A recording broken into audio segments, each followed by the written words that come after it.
With detectives, as usual, here from all across the United Kingdom. This is your chance to help with the fight against crime. And first, kidnap. A crime so serious it can carry a life sentence. Here, a gang targeted their victim. They knew where she lived and what they wanted.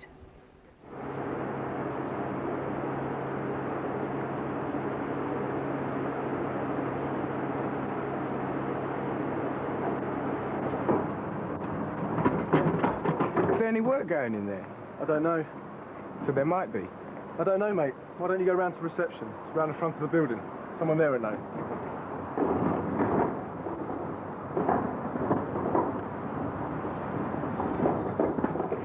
Hi, it's Sarah. This bloke's just been asking for work around the back of the warehouse. He seemed a bit dodgy. I just thought I'd let you know. OK. I'll make a note of it and report it to the police. What does he look like? He was a black bloke. Not tall, but not short. Maybe 5'7", 5'8". So I called Alton Police Station, gave them the information that I had, got an incident number. I forgot all about it after that.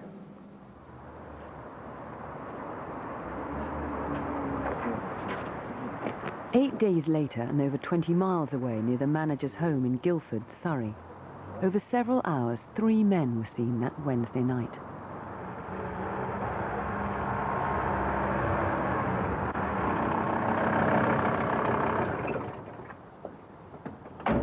It's a narrow residential street, and because parking's at a premium, residents tend to notice who parks where.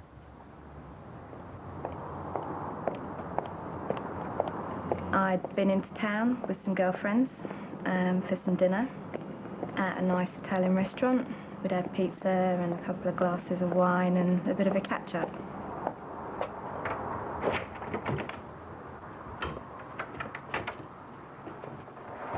Don't struggle!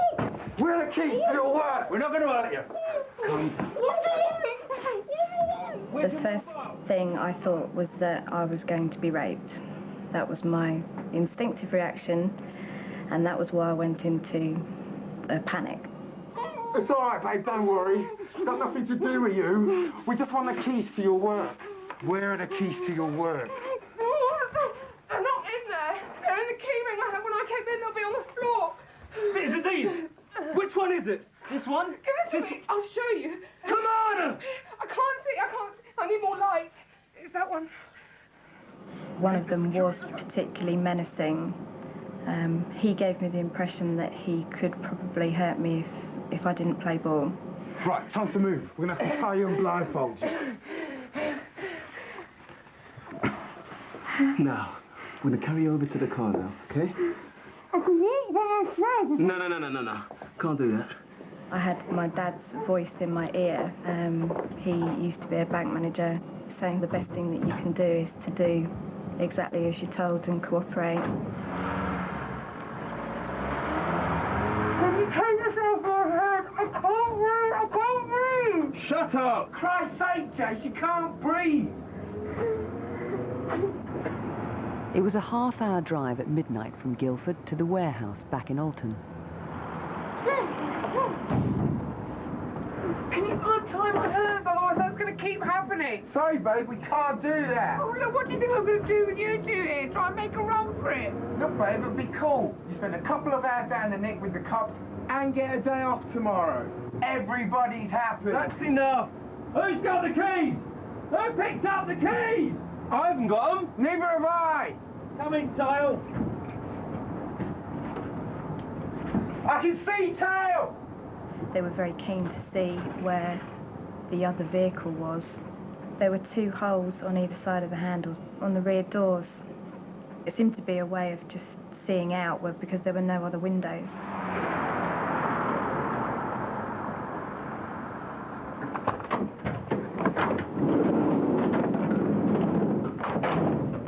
Right, I'm going to take you to the door and you can open it. Do you understand?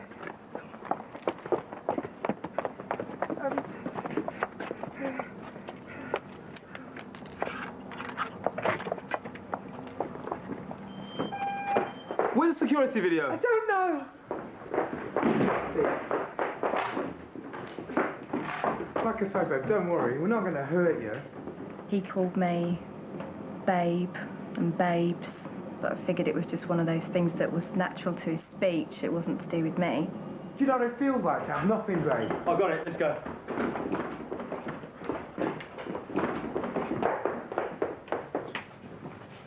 You two, get in there and check it out. Where are the processors? I don't know. Come on, where are the brains? The what? The processors, where are they? I don't know. What about the sun servers? I don't know. I told you I don't work in the warehouse. I don't know where they store everything. The way that they asked for items, it sounded as if they knew what they were looking for. And although I couldn't see very much of any of them, I was pretty certain I'd seen at least 6 people. After about 45 minutes or so, or maybe an hour, a maximum, that there was a lot of thumbs up and a lot more smiles. Yeah, right over here. Hey! Nice one. Wicked.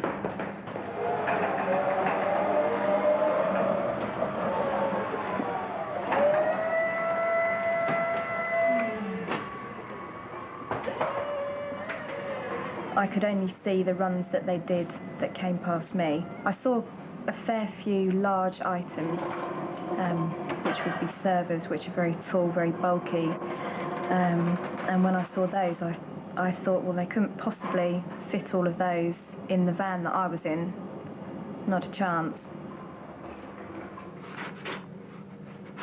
He seemed quite an athletic person. He had quite an athletic build.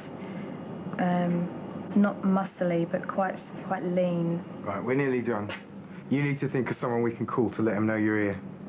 Right, finished. Come on, let's do it. So you thought of anyone? The only number I can think of is my boss's mobile. Let's hope he answers it. Come on, up you get.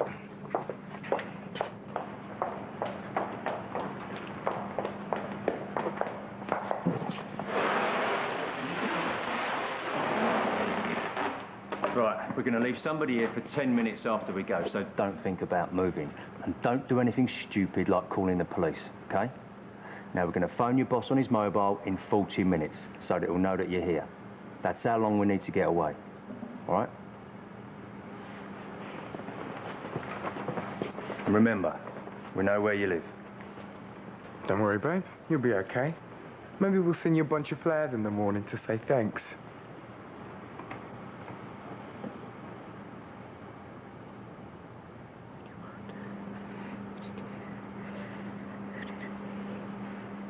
The robbers never did make any calls to have her rescued. Eventually, she managed to struggle free. Well, this is D.I. Maria Woodall of Surrey Police. Maria's pretty unusual, isn't it, to go to such lengths, kidnap, to break into a warehouse? Yes, that's right. It is quite an unusual offence, and that's why we're offering a £30,000 reward for information which leads to the arrest and conviction of this team. Now, what about this team? We saw something about them in the film there. What about descriptions? Well, there were 6 in total, we think, but there were 3 that were actually involved in the kidnap, 2 black men and 1 white. Now, the black man that we saw, who was predominantly with the victim, he kept saying, what, babes, baba, that kind of thing? Yes, he kept calling her babes, bubba, bubs, and he was also doing a bit of shadow boxing. So pretty distinctive in terms of identifying him. And then he referred to another guy, one of the other black guys as well, didn't he? That's right. There was another black guy in the back of the van with him, and he called that man Jay. OK, now, the one thing we also saw was that someone came to the factory, to the warehouse rather, a week earlier, inquiring if there was a job going. Could he be connected? Well, we'd like to know who he is because he asked for work at Pyramid, and then we know that he didn't go to any other business premises on the industrial estate. I mean, obviously he may not be connected, but you'd just like to eliminate him either way. Yeah, we would like to talk to him. The white van in itself was not particularly distinctive. It was just a high-sided white van without any markings on it. But these holes at the back, tell us about those. They're about thumbnail sized, and there are 2 on each back door and also 2 on side panels. Now, the ones on the back door were symmetrically placed as if they were at the corners of a square. And there's a mattress inside, wasn't there? We couldn't see that in the reconstruction, but you think that could be a good clue? Yeah, it was in some sort of a frame, and it was a deck chair type material, a light background with beige, yellow and red vertical stripes.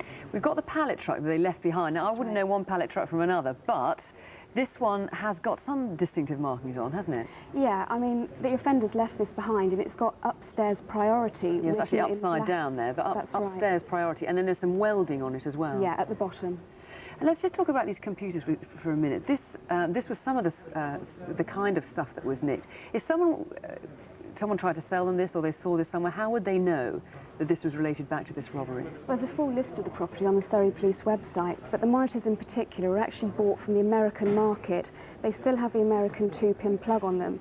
They're also unique in their design in that they've never been sold in the UK before. All right, and then very quickly, this notebook as well. This is made for what, for the Spanish market? Well, yeah, again, the notebooks weren't bought for the UK market. That one in particular is in Spanish. OK, and has no pound sign. OK, well, those are the clues. If that means anything to you, if you can identify those men, call us or call the incident room on 01483 653930. You can also contact us by email through our website, www.bbc.co.uk/crime. And if you can't solve that one, well, we've got other crimes maybe you can help with tonight, like an attempted murder on the streets of Blackpool, where no one came to help. Oi, wait your turn, I've been tuning in for ages. A hamburger killing, a mine around McDonald's that led to a fatal stabbing. Is this yours? Or is this yours? Or what about this? We have a whole stack of antiques from a single haul. There have been 2 arrests today, as you may have seen, for the parachute murder of Stephen Hilder. They are not a direct result from Crimewatch, and the 2 have not yet been charged. We don't know if they will be. But there are direct results, not least 2 suspects who saw themselves on the programme and gave themselves up.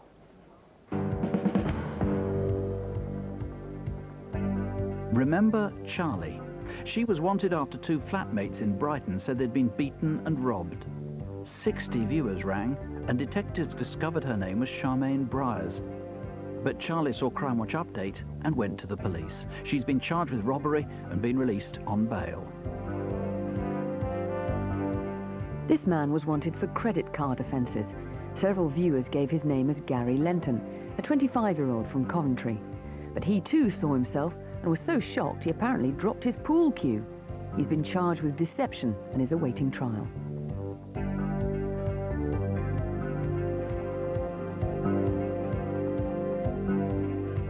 These pictures were from July's programme. 3 men were wanted after a big theft of jewellery.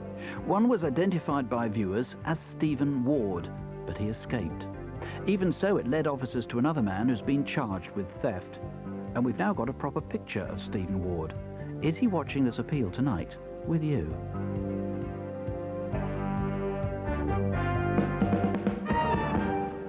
Our number is almost always on the screen, 0500 600 600, if there's any way you can help. And now is Detective Constable Jackie Haynes. Can you help us find these 4 people? Take a look at their faces and call us if you know where they are tonight. This is Herbert Anthony Leslie, who's wanted for blackmail. We've been searching for him ever since he failed to appear at court last year. Herbert Leslie worked as a professional boxer and as a doorman before he disappeared. He may still be working as a bouncer. And there's been a tip-off he may be in southern Spain. If you've seen him in the UK or abroad, call us now. Next, Andrew Patton, or is it Andrew McKinnon? You may know him as either. He's been missing for the past 5 months, ever since he was due to appear at court on charges of kidnap and false imprisonment of a woman. Originally from Mile Cross in Norwich, he may be somewhere around Dundee, where we know he has family connections. We also believe he's travelling with a woman. Andrew Patton has problems getting around and could be in a wheelchair. Do you know where he is tonight? Ademiji Johnson Ojo is also known as Paul Williams or Peter Johnson.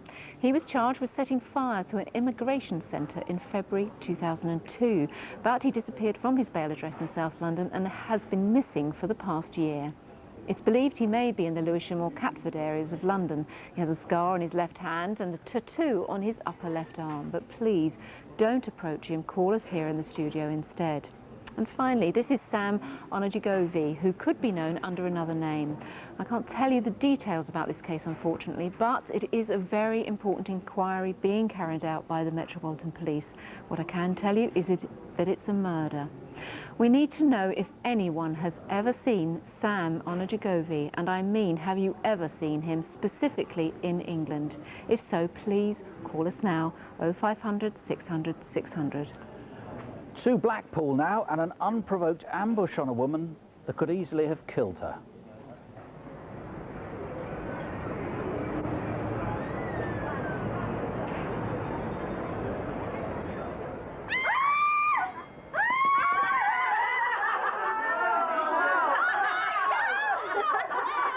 I was at my friend's party because it was a hen party. She was getting married the weekend after. Thought you'd like that. I can't believe it. The wedding's next week. I've still not got anything to wear. Well, have you been to New Look? They've got some lovely floaty dresses in there. No, I'm going shopping with Neil tomorrow. Oh, do you get the long face after the first shop? No, he's really good. I think he secretly likes going to the shops with me. So, how am I going to get out shopping tomorrow then? There's never anywhere to sit outside them changing rooms, is there? Does she need anything in particular? That boy's a bit of a squeeze. See you. Friend's wedding. I'm getting off now, mate. Are you going? I've had a lovely time. I'll see you on the big day. Okay, do you need me to call your cab? No, I'm going to get one from Whitegate Drive. Right, okay. See you later. Have a See you really later. Bye. See you later. See you later. Get us a cup of tea, mate. Hiya. Hi, it's me. Yeah, I've just left the party. Yeah, can I call you back in a minute? All right, okay. I think she rang just before 2 o'clock, which is at the time that she was walking home, and I cancelled the call because I couldn't take it at the time, and I rang her back about 10 minutes later. Cheers, mate. And obviously, because she's going out, I wanted her to give me a ring to make sure she was back safe, or just to make sure she was home. Hiya. How was it? Oh, it was really good. All the other girls have got their dresses there. Are you still going to come with me tomorrow? Yeah, look, love, you know I love shopping, but well, I'm working nights, aren't I, love? I'm going to be knackered in the morning. Oh, I'll have to go on my own then. Listen, keep talking to me. I'm on my way to Whitegate Drive. I'm going to get a cab. Yeah. We got to the main road and I couldn't see any taxis. And I carried on walking and I still couldn't see any. And that's when I sort of started heading for home. When you sort of walking and talking, you seem to get somewhere faster rather than if you were just walking on your own. Then I turned onto West Park Drive and I realised that there was a man behind me. So I told Neil. There's a weird bloke walking behind me. Well, just speed up across the road or something. Okay.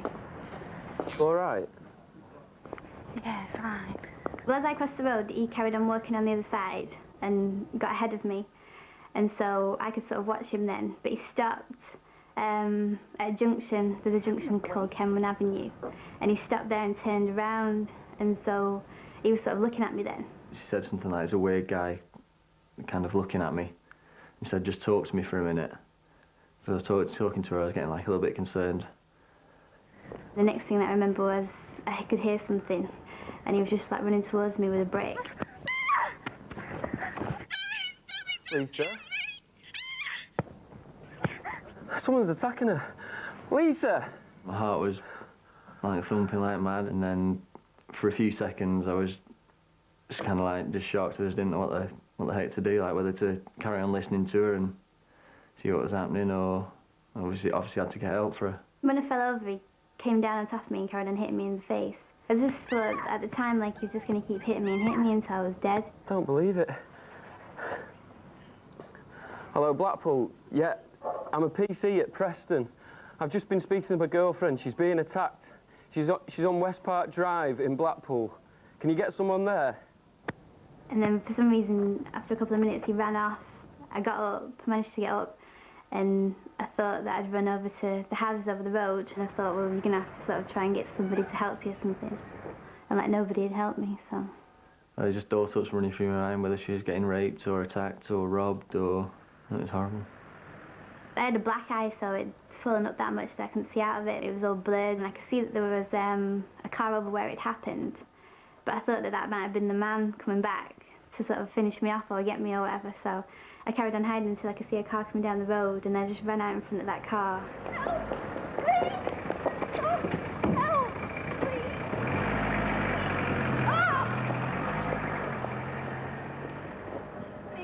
And then somebody shouted me because I was going to start running away, but I realised that it was a policeman because I could just make out his uniform. Then felt like relieved in my life. Detective Superintendent Kath Thundercloud of Lancashire Police is looking for whoever did this, and not just this, perhaps another attack, because there was a similar one about 4 weeks afterwards. Yeah, it was similar in the fact that it was a lone female walking home in the early hours of the morning using a mobile phone, and where the attacker was actually followed for some distance prior to the attack. She was also quite small, 5'4". I mean, so many similarities. It seems improbable you'd have somebody doing the same thing, two people doing the same thing there. What do you know about him? We know that he's about 5'8", 5'9". We know that he's probably aged late 20s to early 30s. He's also got a very distinctive haircut, which is in the curtain style, but it's worth bearing in mind that he could have had that cut now. And is he a local man, do you know? I mean, he obviously knew the area, but it was summertime, July, August. I mean, maybe he's a visitor. A lot of people visiting Blackpool at times. That's right. That's why we're asking people, really. He could live away from Blackpool. So we're saying if you've got a son or a relative or a friend who fits the description and who maybe came home with a blood-stained shirt at the end of July, to get in touch with us. Now, the first, in fact, you believe in the first case it was very nearly a murder. She could easily have been killed with that brick. Yeah, she could have been, and in the second one, too, he beat her with this. In fact, it broke. This is what it would have originally looked like. What is this? It's a sharpening iron for a... It's a butcher's steel, that's right. So what we're appealing for, really, is for anybody that's got a set of knives with one of these in to check them and to see if you've got one missing, and if you've got any friends or relatives fitting the description, to get in touch with us. This one had a finger protection on it, the actual one used in the attack. He would have been bloodstained afterwards, presumably, when he went home. That's right, yeah. There may have been other women attacked who haven't reported. Obviously, nobody's as savagely hurt as these two, but you have had reports of women being punched in the face, guy coming out of nowhere. There's been similar attacks where women on mobile phones, again, have been attacked and punched in the face, and there's absolutely no motive for that either, because the offender actually doesn't say anything during the offence. But obviously we want to hear from police officers, prison officers, anybody from around the country who knows similar attacks like this, or women with very similar attacks. A guy who looks like this, because you don't know that he lives in Blackpool. He could be anywhere. No, we don't. So we're asking everybody, really, look at the description. Now, three witnesses, in fact, you want. We showed in the reconstruction a white Peugeot. Didn't stop. That may not have stopped for very good reason, actually. May have been a bit worried about what the hell was going on there, but you desperately need that driver to come forward, maybe a taxi driver or whatever. That's right, it could be a vital witness. He's actually driven along the road that the offender has actually run back along, so they could have seen the actual person who did the attack. And tell us about the two other witnesses you want in Church Street. This is before the second attack in August, two kids. Yeah, there's two kids that have actually approached her on Church Street. One is about 11 years of age, slim build, wearing a black beanie hat. The other one is 15 years of age, again wearing a black beanie hat, and they're both on pedal cycles. We need to speak to these people. Now, these are nice guys. I mean, they're not in trouble at all. You just need to speak to these. So if that was you, please give us a call. And if you know anybody like this, if all these or any of these clues can fit together, a guy who looks like this who was in Blackpool at that time, July, August, 0500 600 600, or the incident room on 01772 410 800. Antiques now. Avon and Somerset police have recovered all of these and around 4,000 more. Because the court case is pending, we can't give you any more details now, but I can tell you that Crimewatch viewers played a role. We'll tell you everything after the trial is finished. Meanwhile, these antiques need their owners, and Paul Hayes can tell us all about them. Well, Paul, these are just part of the 4,000 haul the police have got. What grabs your eye particularly? That's right. Well, we're trying to get some of the most unusual items. If we start with this map here, this is a 17th century map that's of the Aegean Sea, and it's been printed in black and white and hand tinted at the time, but it's by a very prominent cartographer called John Speed, who was a cartographer to the royal family. And it's part of a set, I think. It's been probably one of 15, maybe that's come from a book illustration. And how much would something like this be worth? Individually, probably £300 to £500, but part of a set, probably quite a lot. And what is it that the owner of this needs to tell us tonight, to identify it as theirs? Yeah, it's been exhibited at a prominent gallery, so we don't want the name of that gallery. Okay, that's now. the information we need. Okay. Now, what about this? This is fantastic, superb quality. It's obviously a riding crop. It's been presented to a horse trainer in the late sort of 1850s. It's made of leather and wicker, but it has a solid gold mount at the top and this mount here. Absolutely superb. It's got a little engraving of the particular horse and the name of the horse. And that's what we need to know. Yes. And that again, probably looking £300 to £500. Fantastic. All right. What about this thing over here? I've never seen anything like this. This is called a barograph. A barograph? Yeah, we know we're all obsessed with the weather. Now what this does, it measures atmospheric pressure. And this little tube here is filled with a vacuum, and the slightest variation in pressure decreases or increases the volume of the vacuum, and it's measured on this graph here. Now these are very popular around about 1920, 1930. It's an oak case. It's a prominent manufacturer. That's what we're looking for. And how much would something like that be worth? You're looking at approaching the £500 mark, £400 to £500. £500. Okay. Well, what about this? Now I have to say, there's something that grabbed my eye on here, which is this little brooch here. It's hard not to notice, isn't it? Yeah. Really. This is diamonds and platinum. It dates from about 1840, and it's called a starburst design. Now, in 1835, there was a passing of Halley's Comet. Ah, I see, right. And there's a fascination, anything to do with the stars and astronomy. Wonderful quality. But that, again, has a slight alteration to its setting. I won't say too much, but that's what we're looking for. And this must be pretty valuable. Yeah, you're looking £3,000 to £5,000. Right. Beautiful. Put that down straight away. and just quickly, what's tell me about this? This is the Holy Grail. Right. A wonderful chalice. This is what they call pierced work. It's got the wonderful garden scene with these floral decorations. Fantastic. That's French silver. Wonderful stuff. And I did notice this quickly because this little porcelain, this is was it Cousin Ribby from Beatrix Potter? My 5-year-old would know all about that. Well, that's right. I mean, sometimes it's the quirkier things somebody might recognise that. It's from Beatrix Potter. It's only 1970s, but they were found along with some other porcelain figure items, so hopefully the owner can identify whoever who that belongs to, that will mean something to them. Well, if any of these are yours, call us now, 0500 600 600. And now, with an update of your calls so far this evening, DC Jackie Hames is over at the phones with Chief Superintendent Jeremy Payne in a new job, so he's in a uniform.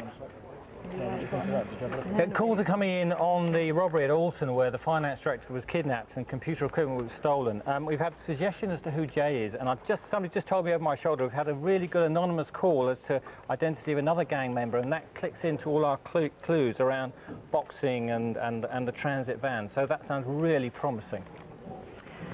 Yes, we've had quite a few calls coming in slowly at first on the 4 faces I mentioned. Andrew Patton, we've had some information that he may have changed his appearance by cutting his hair. That sort of information is obviously really helpful, but keep calling. Nick. Coming up, a notorious child murder from the 1970s. Will people finally be prepared to speak out? And do you know whose house this is? A first on Crimewatch, computer graphics of a crime scene that could help catch a rapist. We have another reconstruction first, a senseless murder which began with a row in McDonald's.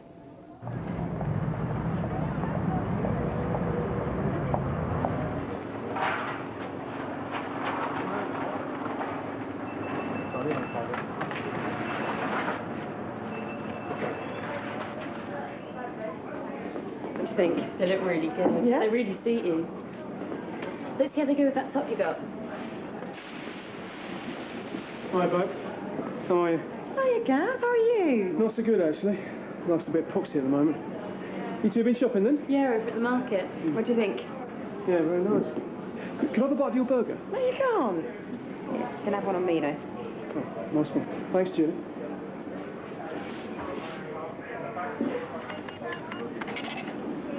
A cheeseburger, please. Oi, wait your turn. I've been chewing here for ages.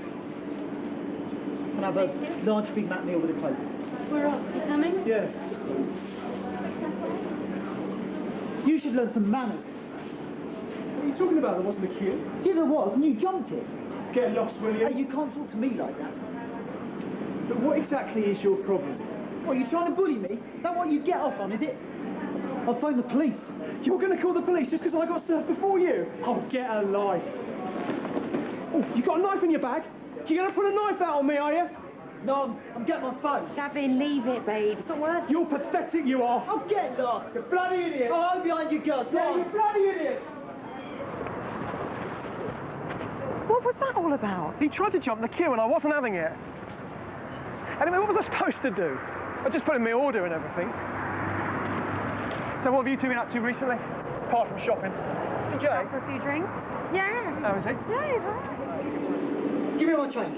Come on, give me the change.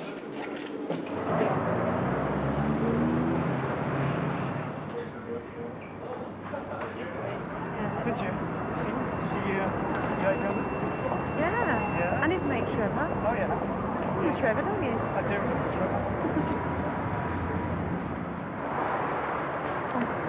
Come on. Stupid.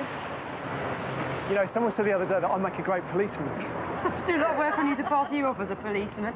Security guard, maybe, but not a policeman. Oh, chic. I reckon I'd make a great policeman.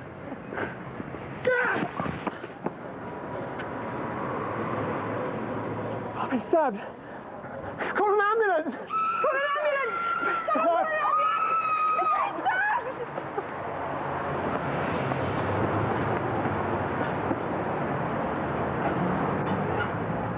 It was only afterwards I realised that I wasn't very, at that point, I wasn't very far away. I went to Holloway and went to church, and when I came out of church, which was about a half an hour before the incident happened, I was just 200 yards away from the point where he died.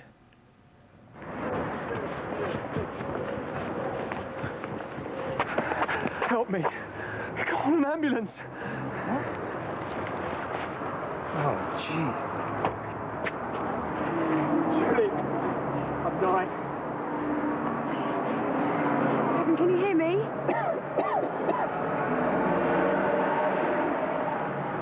Talk to me, Gavin. Talk to me. Can you hear me? Oh, mate. Okay. What's your name? Can you hear me?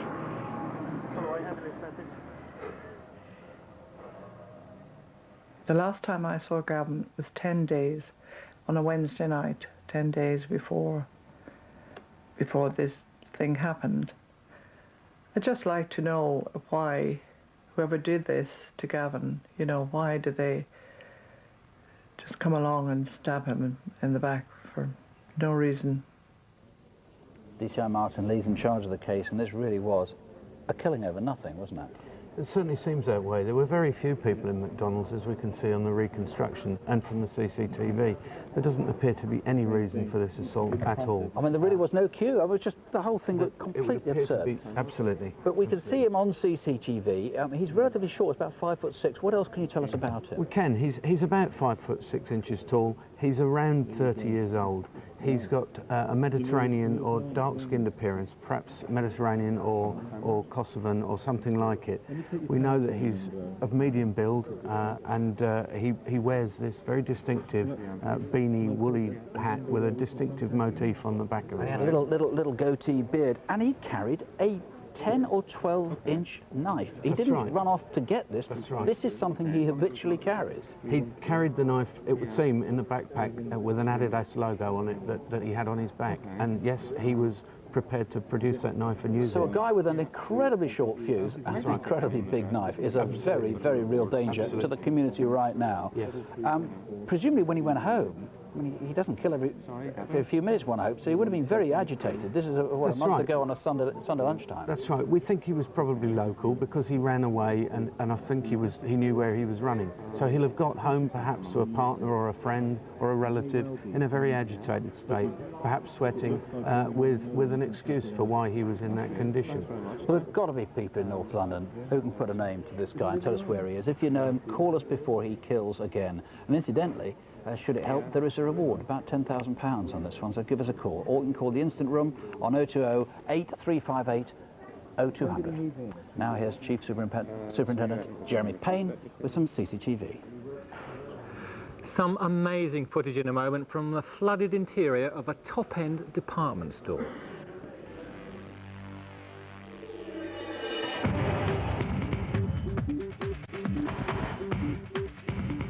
First to a bookmaker's in Useley in Middlesex. But this customer wasn't here to place bets. He threatened the staff with what appeared to be a gun in a plastic bag and demanded cash. We also want to talk to him about a further 12 robberies, all in betting shops northwest of London. Can you help us find him? Next, an unprovoked attack on 2 students in Bingley, West Yorkshire in April. The 2 victims had just left Big Fella's nightclub. We believe at least 9 of those in the group were directly involved in the attack, and the rest are important witnesses. Most distinctive are these 2 wearing similar striped sweaters. One of the victims was so badly injured that he's having to miss a year of university. Do you recognise them either individually or as a group? My colleagues in the City of London want to talk to this woman who opened a Lloyds TSB bank account in Harlow, Essex, with a stolen passport and a fake electricity bill. She also paid fraudulent cheques into the account. So who is this mystery banker? And finally, this footage comes from the famous Harvey Nichols department store in Knightsbridge, central London. A man started tampering with one of the sprinkler taps on the ceiling, and this is what happened. 80,000 gallons of water flooded the store through this one tap. Do you know who he is? We think he may have been drinking in the 5th floor bar shortly before this happened.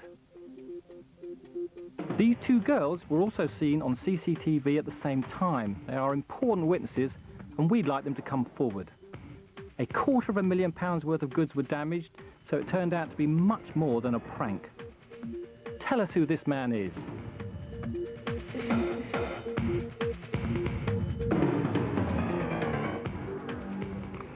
If you can help with any of these cases, call us here in the studio 0500 600 600. High tech is becoming more and more important to detectives, and tonight, for the first time, we're going to show you 3D computer imaging of the scene of a crime. It's a technique that until now has only really been used behind closed doors, for example, by anti-terrorist squads. And though these graphics might look like computer games, tonight they could help catch a rapist. First, we're going to show you a reconstruction of what happened. This is 6 months ago in Brixton in South London, and a girl is out playing with some other children from the neighbourhood.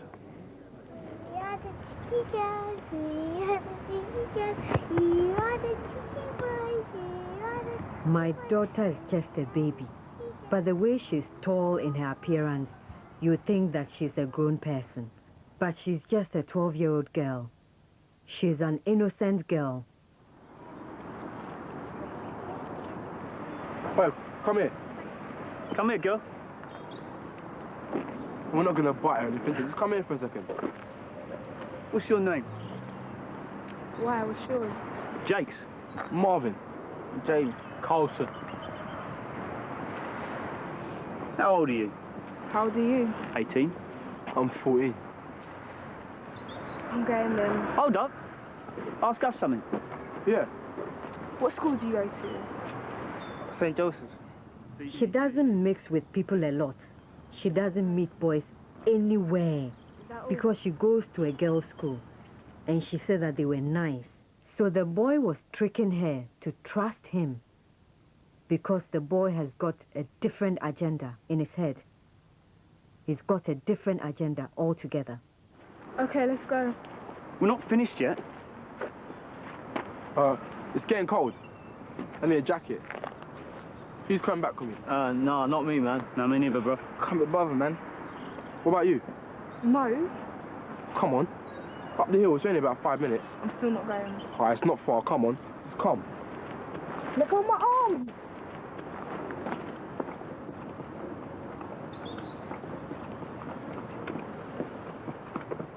The route they took was from Christchurch School, past Christchurch, then up Christchurch route.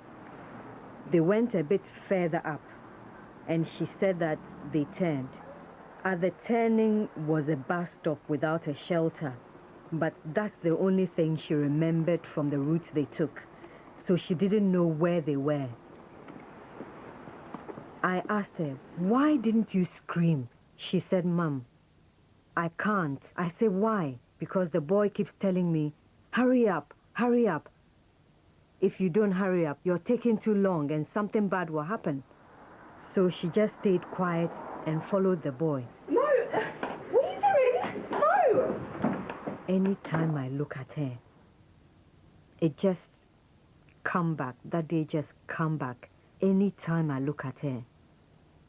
'Cause I can see in her eyes how scared she was and how she's feeling deep down.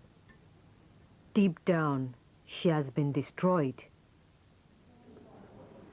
DC Grant Bishop from the Met is trying to find the man who destroyed her. And you think it was a man. Although he said he was 14, he could well be much older than that. He could be 17, definitely. Now, the extraordinary thing you're being able to bring us tonight is this 3D graphical illustration of the girl's evidence. And she was obviously a very, very good witness. It's because she's been able to give us such a good description of the scene where she was raped that we've been able to produce such good graphics. Now, take us through. If we start now this graphic sequence, it's a terraced house. You think it's got a porch like this, and she said it had a reddish door, perhaps dark red, with this sort of lion knocker. That's right. It's a large double-fronted house with a gravel drive and 2 gates at the front. She waited outside this door for a bit, then he found some excuse to get her into the house, and then he took her upstairs. That's right. And explain what happens here. He took her up 3 flights of stairs and straight into a room just to the left there on the picture. But had a brown wall in the hall, she thinks? She recalls all the colours vividly, and she's very, direct about and the what map colours there. she saw. So perhaps there was another entrance to another flat or something. A big television. He said he'd broken some glass and wanted to help her clear it up, but that was all a bit possible of a blind. ruse to get her upstairs, that's right. OK, so there's a big TV. We don't know if it's a widescreen one, but certainly quite a chunky one. But the border and the colour of the walls is the most distinctive thing. And what's that on the left? My DJ Kit. That's right. There's a PC there on the desk. I mean, if anybody knows that room, then it's one of a kind, isn't it? And is that a football? It is, isn't it? A football motif. Football border all the way around the room, yeah. On this pale blue background, and actually, look, it goes into the bedroom as well. Now, this is where he took her, and although she's only a child, he raped her. This is where he raped her and knocked her unconscious. That's right. She was knocked unconscious. Yeah.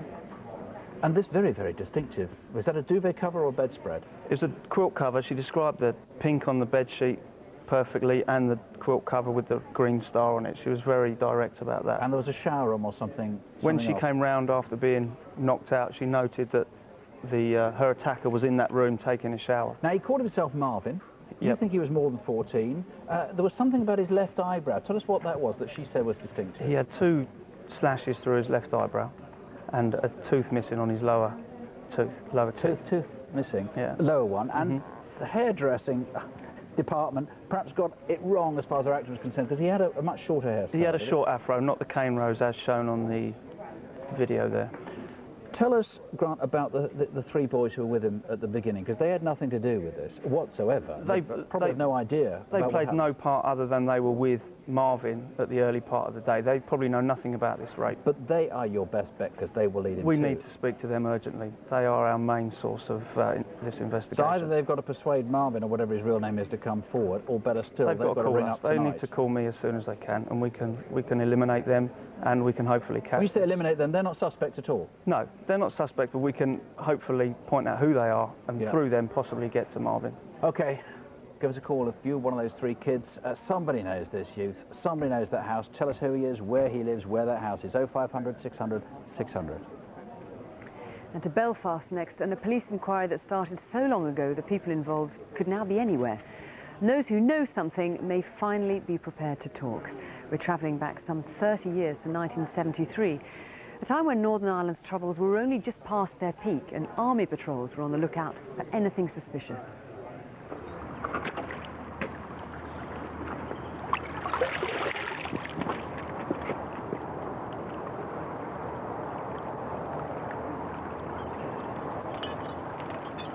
It's a body. Go get the police. OK, you 2 come with me.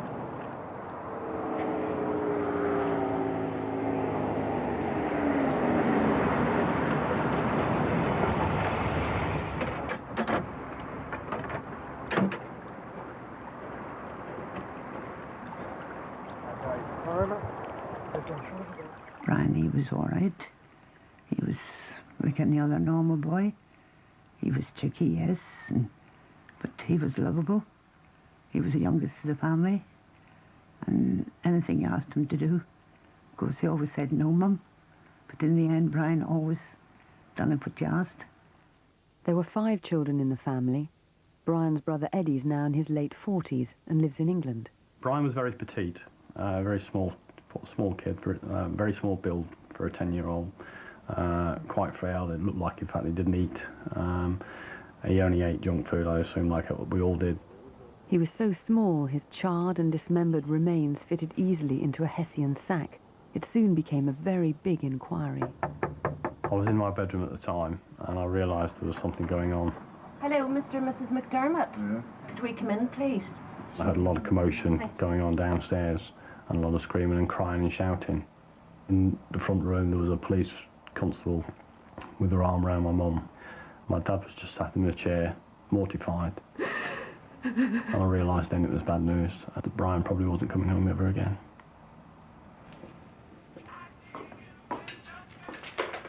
Here's your toast, wee man. Thanks, Mummy. Sunday morning, and Brian was at home in Wells Street off the Lower Woodstock Road in East Belfast. Where are you going now? I'm going to the park. Put your jacket on. Here. Let me brush your hair.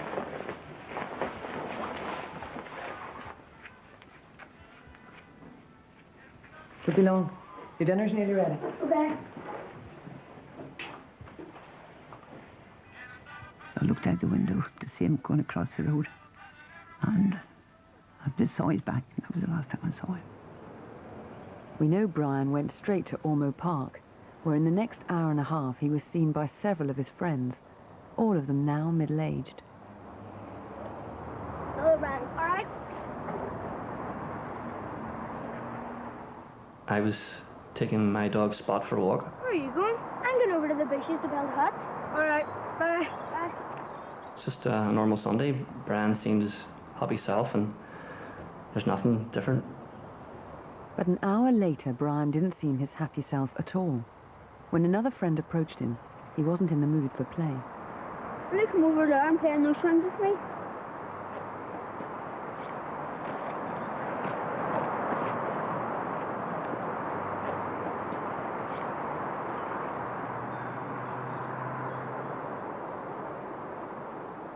Soon afterwards, although this may be unconnected, a man walking his dog saw several youths crowded round a fire. The boys were swearing heavily, and he thought that something sinister was going on. A blue chopper bike was lying in the grass. A few minutes on, and a teenager went past him on a blue chopper and was violently sick. You all right? Are you okay? Want a taster?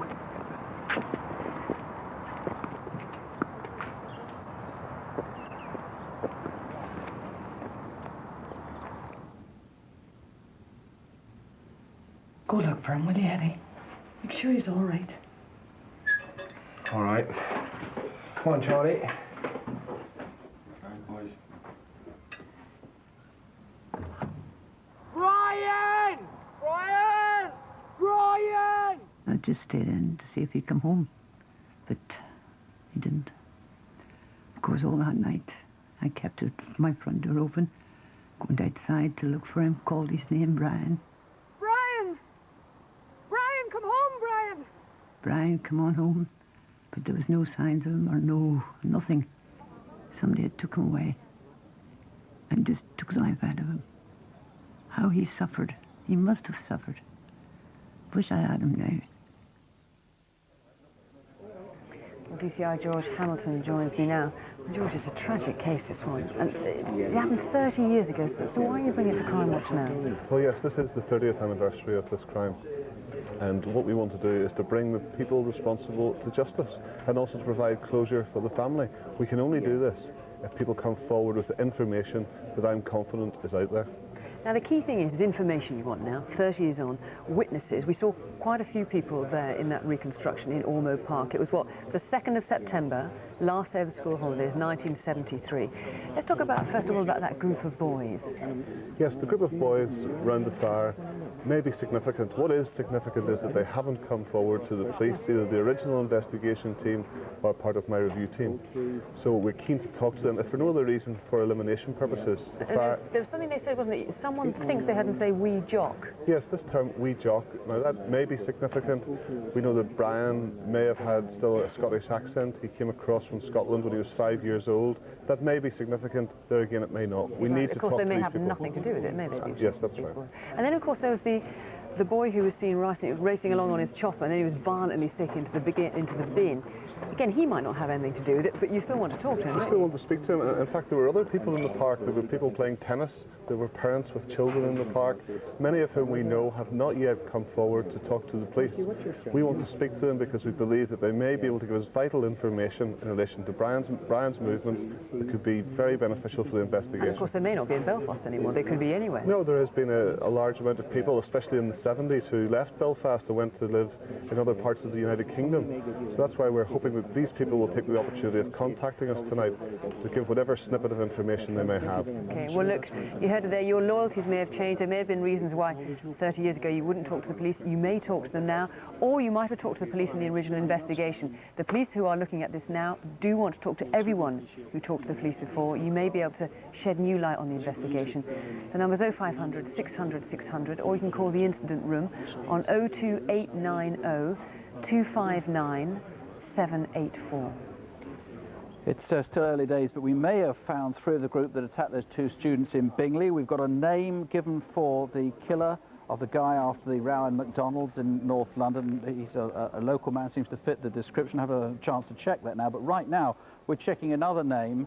This is the guy who raped a 12-year-old in Brixton. We're just finding out more details of that. The police are quite excited about that one. On the Alton robbery, 2 people giving the same names. Awful lot of things seem to fit the jigsaw puzzle in that one. That too is being checked right now. And Fiona's got some more.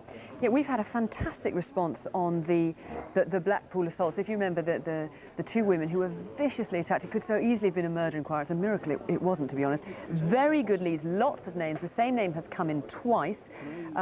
There's also someone who thinks they may have been attacked by the same person. A lot of the information we're getting in ties in with some of the leads the police have got already, but it is very strong information. Just quickly on the antiques, do you remember that diamond and platinum brooch? Someone's rung in who believes they belong to their mother, and they've given what appears to be the right clue for whether or not it does actually belong to them. So hopefully we will reunite them with it very soon. Before we go, a reminder, the clocks go back on Saturday night, which means it's Halloween next week, and across the country pumpkins are being tenderly nurtured. This is your average size pumpkin. It weighs around 4.5 kilos. It's about 10 pounds if you're still in Imperial. And this is one grown by an enthusiast in Wigan. We've only got a picture of it, and you can't tell much from the photograph, but let me tell you, it is not 4.5 kilos, it's 68 kilos. That's 150 pounds or 10.5 stone, which is what I weigh. I wish. It was being grown by an 82-year-old Alfred Shacklady for a charity Guess the Weight competition for children in need. But a few hours after that photo was taken, back about a month ago, thieves broke into his garden and stole it. Now, it weighs so much that to take it out, I mean, imagine all these bags of flour. I think there are 45, 50, something like that here. Would have taken at least 2 people to carry it. Now, somewhere, maybe in the Wigan area, there's either a very large pot of soup or a very large pumpkin, which should have helped raise money for children in need. Who made the snatch from the pumpkin patch? Give us a call. And all the numbers are on CFAX, page 61. And don't forget, you can see a reminder of some of tonight's cases, plus crime prevention advice on our website at bbc.co.uk/crime. If you've been a victim of crime, the victim support line is on 0845 30 30 900. Our phone lines are open until midnight tonight, and tomorrow from 7:30 in the morning until midnight, and we'll be back rather later than usual tonight, about 11:15 with Crimewatch Update. And I hope we'll have more for you then. The latest crime stats came out last week. You might have seen them, and despite all the headlines about gun crime, you might like to know that fatal shootings are down from 95 a year to 80, one of the lowest figures in the world. Once again, the quarterly British Crime Survey shows that overall British people's experience of crime is down to the lowest figures since the early 1980s. So apart from worrying about scary journalism, there's no need to have nightmares. Do please sleep well. Good night. Good night.